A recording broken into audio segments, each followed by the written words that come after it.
lot to love about Sailor Moon, but I think one aspect that continues to keep the series relevant even today is how incredibly queer it is. From very early on, queer relationships were not only included, but were portrayed positively. Even before Haruka and Michiru, who right from their debut in S had their relationship as their most humanizing aspect, we had Zoisite and Kunzite in Classic. While both of these characters were villains, their relationship was always treated with respect, and it was by far their most sympathetic and humanizing aspect. While neither of these relationships were ever technically confirmed on screen, neither couple kiss, and Haruka and Michiru are never directly called girlfriends on screen, for instance. They basically do everything but outright say it, and very clearly show, even without the external confirmations, these couples are very gay. Love is beautiful and powerful. That's one of Sailor Moon's biggest themes, whether it be platonic friendship, familial love, or romantic love, straight or queer. It's all beautiful and does a lot to show who we are and helps push us to be the best we can be. With the show having established such an as openly as it probably could be for a kid's show in 90s Japan, positive mindset about queer relationships, it allowed Sailor Moon to pull off something I don't even think most shows today could do without coming across as really problematic. Episode 7 of Sailor Moon S, or the 96th episode in the series as a whole, is an episode functionally about a group of middle, soon-to-be high schoolers discovering that the concept of bisexuality exists.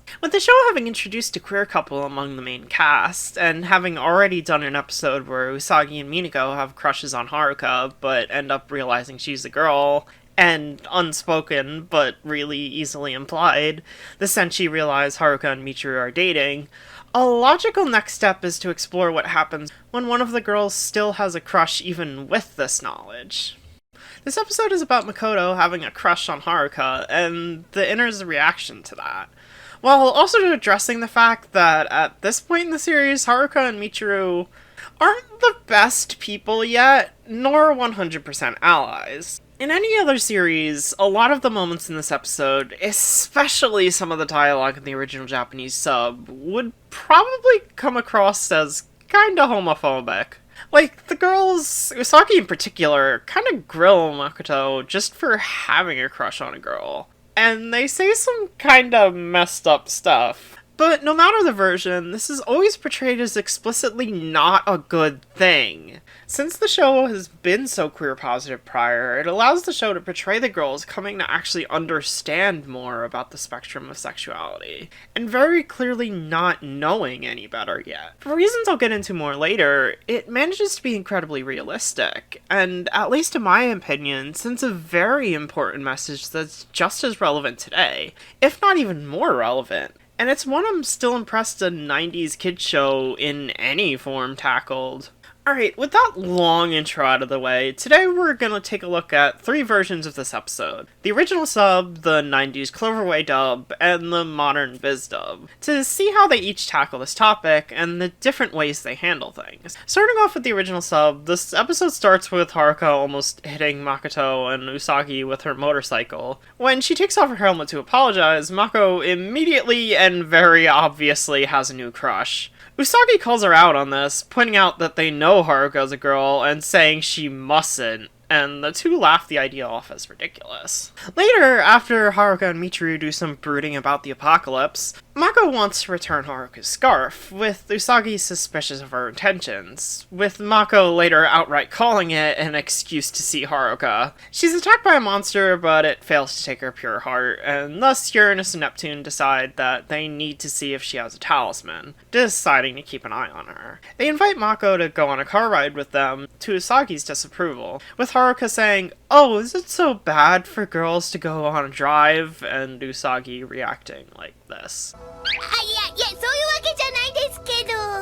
At the the inner study session, they all gossip about Mako and Haruka's date, with Usagi saying how she's with a woman, Minako asking if she changed her orientation, and Rei saying she can't believe she went out with a woman, and Usagi subsequently teasing her by pulling out an all-girls review album Rei has hidden. Ami the whole time tries to say that none of what they're saying matters, before finally yelling it while blushing bright red and stumbling to say they need to focus on keeping Mako safe from the enemy. Ami then calls Mako, where the others cut her off.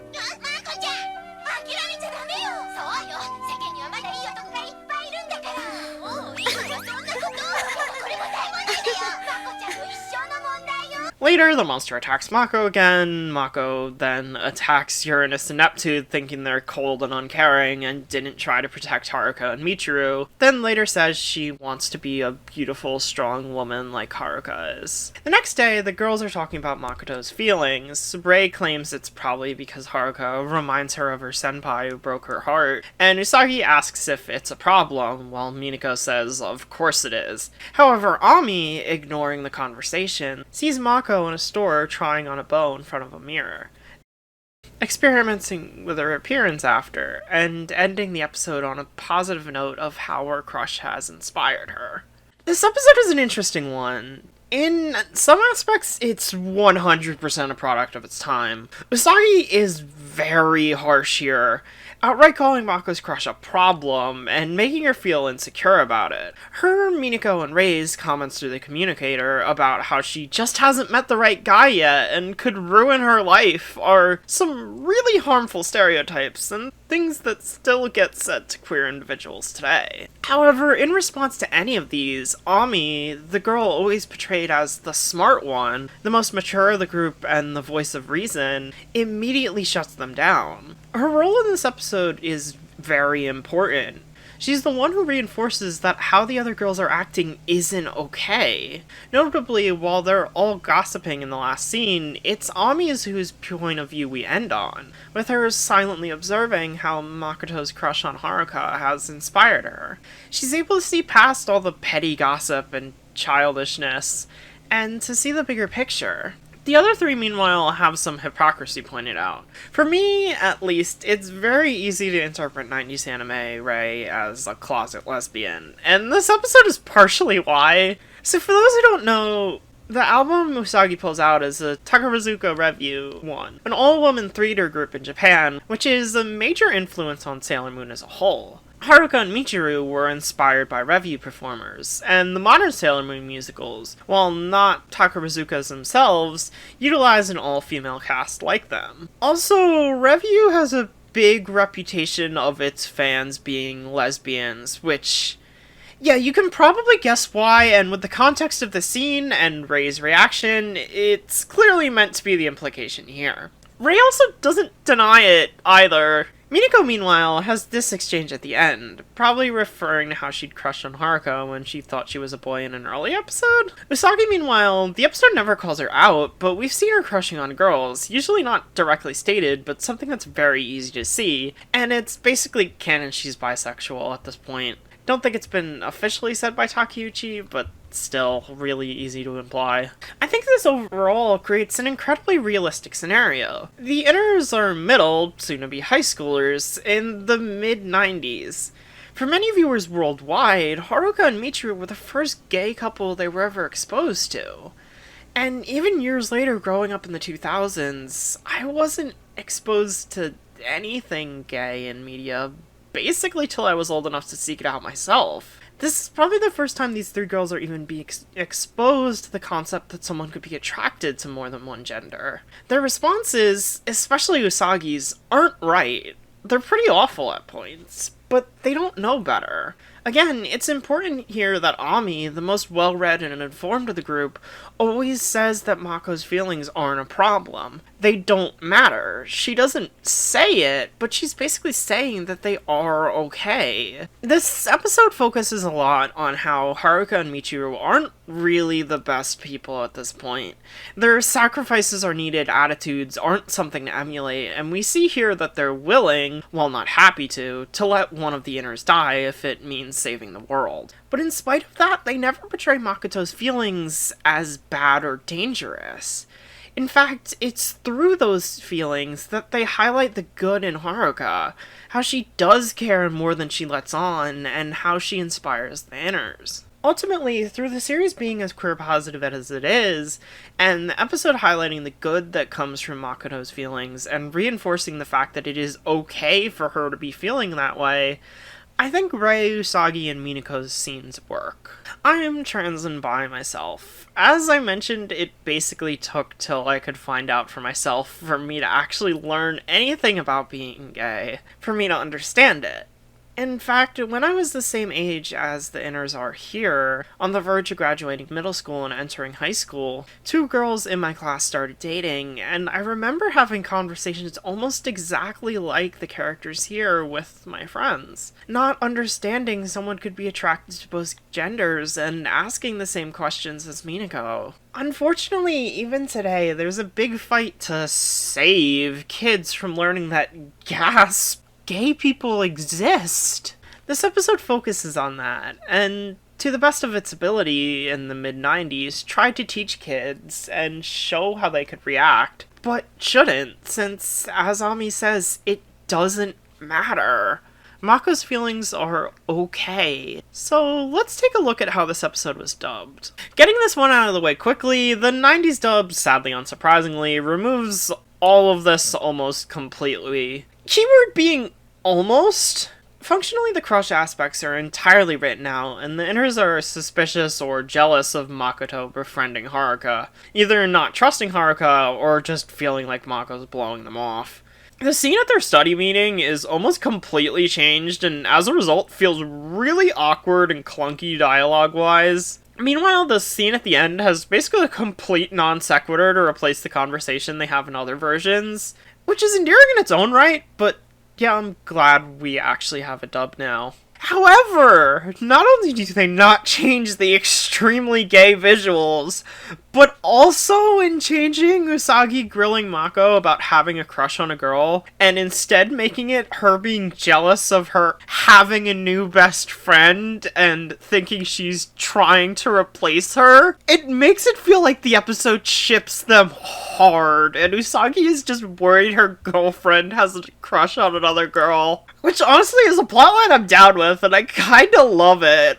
I'd love to see a take on this episode that just runs with that wholesale. I mean, we all know Usagi's not straight, and her reaction to Mako when she first met her absolutely has no heterosexual explanation. Best friends might as well be this episode's equivalent to cousins. In erasing the gay, they just made it gay in a different way. Ironic. Anyway, moving on to the dub where the plot is actually left intact. The Viz dub of this episode is an interesting one. Typically, the Viz dub stays very faithful to the original Japanese scripts. That was the whole point of it existing, after all. Most changes made are minor, and unlike the old 90s dubs, they don't change plots or characters anymore. However, this is a unique episode that brings unique problems.